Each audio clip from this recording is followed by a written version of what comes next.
ഞെട്ടുന്നത്? ഞെട്ടിക്കുന്ന വാർത്തയാണ് ആശാനെ. ആ എന്താ പെട്ടെന്ന് വായിക്കേ. നാലാം റൗണ്ടിൽ പിണറായി പിന്നിൽ.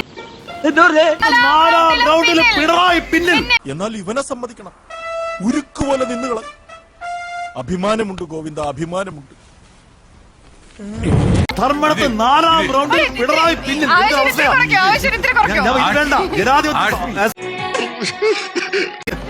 ജയിച്ചാ പോലും ഇത്രയും ഇത് എക്സൈറ്റ്മെന്റ് ആണ്. വേണ്ട വേണ്ട വേണ്ട വേണ്ട ആഷ്മി എടുത്ത് മെഡിക്കൽ ടെസ്റ്റ് കൊണ്ടുപോണ്ടി വരും. ആഷ്മി വേണ്ട വേണ്ട. എന്തോന്നടാ ഇതൊക്കെ നാണക്കേട്.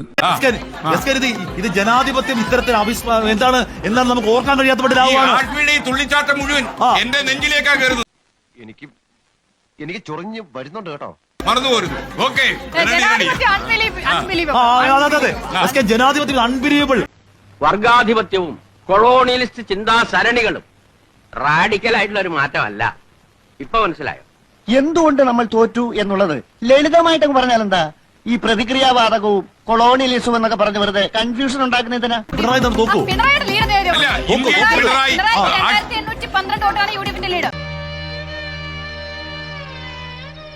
അങ്ങനെ പടക്കടകുദാഹവ എന്തൊക്കെ മേളമായിരുന്നു. പാട്ട്, ഡാൻസ്, കൂത്ത്.